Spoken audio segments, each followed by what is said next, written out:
હાલો friends, આજે આપણે બનાવશું પાણીપુરી ને પૂરી એકદમ ગોળ દડા જેવી અને એકદમ ક્રિસ્પી। આ રીતના તમે પૂરી તરશો તો એકદમ ઓછા તેલમાં પૂરી તરાઈ જાય છે અને પૂરીમાં પણ વધારે તેલ રહેતું નથી।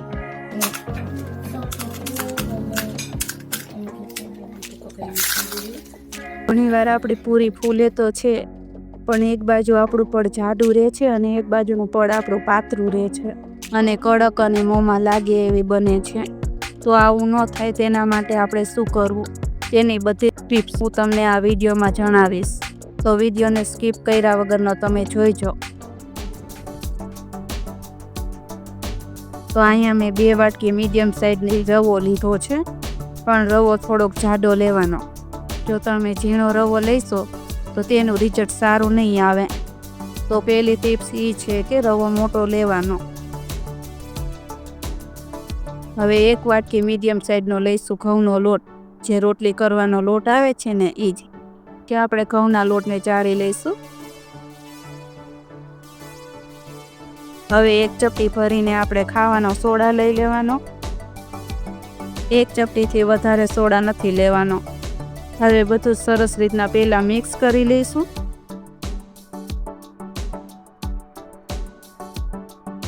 જે વાટકી ભરીને આપણે ઘઉંનો લોટ લીધો હતો તે જ વાટકી ભરીને આપણે 1 વાટકી પાણી લીધું છે। પછી એમાં થોડું થોડું પાણી નાખીને લોટ બાંધી લેવાનો। અહીંયા મેં પાણી 1 વાટકી રૂમ ટેમ્પરેચર વાળું લીધું છે। ઘણા એકદમ ગરમ પાણીથી લોટ બાંધતા હોય છે અથવા સોડા વોટરથી લોટ બાંધતા હોય છે, પણ આપણે એવું બિલકુલ નથી કરવાનું। તો આ થઈ ટિપ્સ નંબર 2 કે આપણે ગરમ પાણી નથી લેવાનું। થોડું થોડું પાણી મિક્સ કરતા જઈ અને આપણે સાધારણ લોટ બાંધી લઈશું, કે ન ભાખરી જેટલો કઠણ કે ન રોટલી જેવો ઢીલો। તો આ રીતના આપણે લોટ બાંધીને તૈયાર કરી લેવાનો। આ લોટ બાંધવામાં મારે 1 વાટકી પાણીની જરૂર પડી છે। આ બાંધેલા લોટને આપણે એક ડબ્બામાં ઢાંકીને 15 મિનિટ માટેનો રેસ્ટ આપી દઈશું।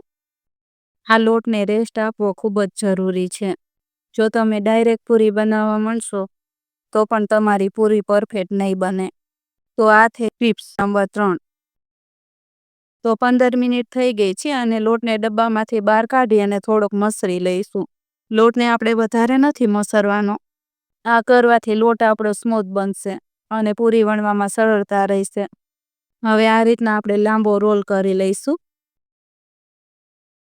અને પછી આપણે એને નાના નાના ટુકડામાં કાપી લઈશું।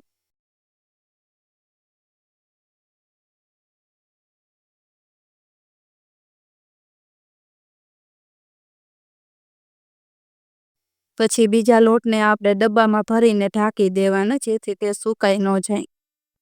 એક લોટના ભાગને આપણે બહાર કાઢી લઈશું અને બીજા લોટને આપણે ઢાંકીને રાખી દઈશું। એક લુવો લઈ અને આમાંથી તમે પાતળો રોલ કરી અને નાના નાના લુવા બનાવી લેવાના। લગભગ 5 ગ્રામનો એક લુવો થાય એવડા ટુકડા કરવાના।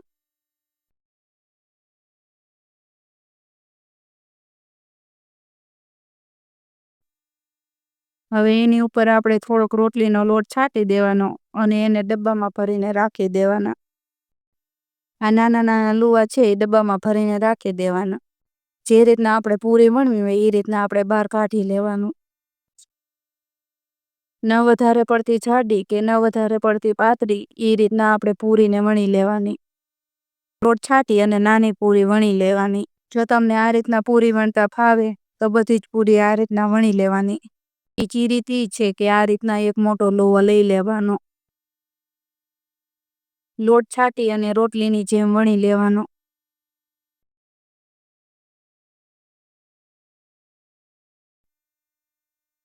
આ રીતના ઉપાડી ઉપાડીને વણવાની, જે રીતના લોટ તૂટી ન જાય।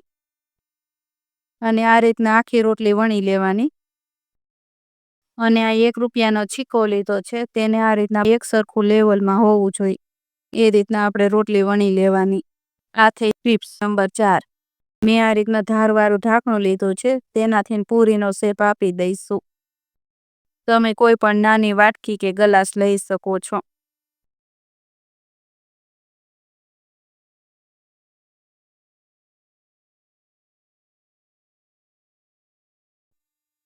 અને બાકી વધેલો લોટનો ભાગને આપણે કાઢી લઈશું. આ એક ખૂબ જ સરળ રીત છે. આનાથી પૂરી એકસરખી અને ખૂબ જ ઝડપથી પૂરી બનશે. આ પૂરીને વણાઈ ગયા પછી કઈ રીતના મૂકવાની તે જોઈ લઈએ. આ એક મોટા વાસણમાં ચોખ્ખું પાણી લીધું છે. તેમાં આપણે દુપટ્ટો પલાળી અને નીચવી લઈશું. આ દુપટ્ટો મેં કોટનનો લીધો છે.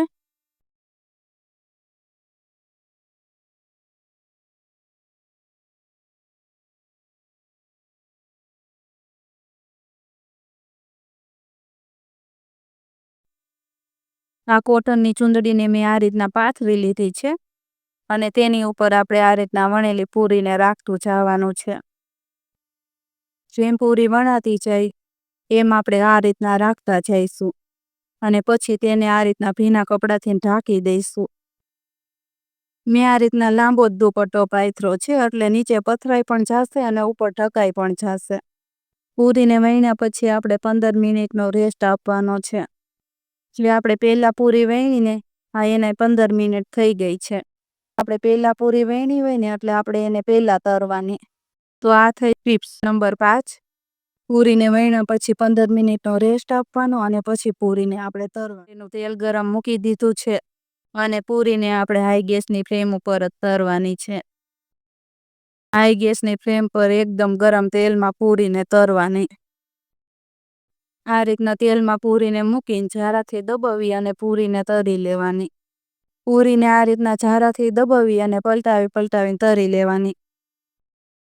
પૂરીને તરાતા માત્ર 7 થી 8 સેકન્ડનો સમય લાગે છે.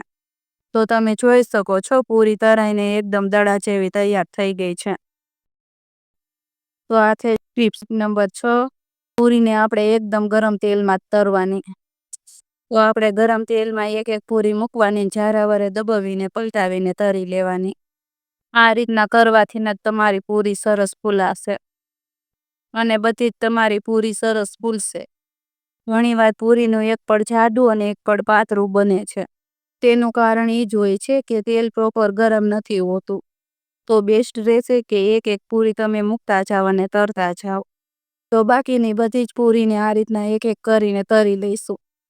જો રેસીપી સારી લાગી હોય તો વિડીયોને લાઇક કરજો અને વધારેમાં વધારે શેર કરજો અને ચેનલને સબસ્ક્રાઇબ કરીને બેલ આઇકનનું બટન દબાવી દેજો. ફરી મળીએ એક નવા વિડીયો સાથે. Thank you for watching.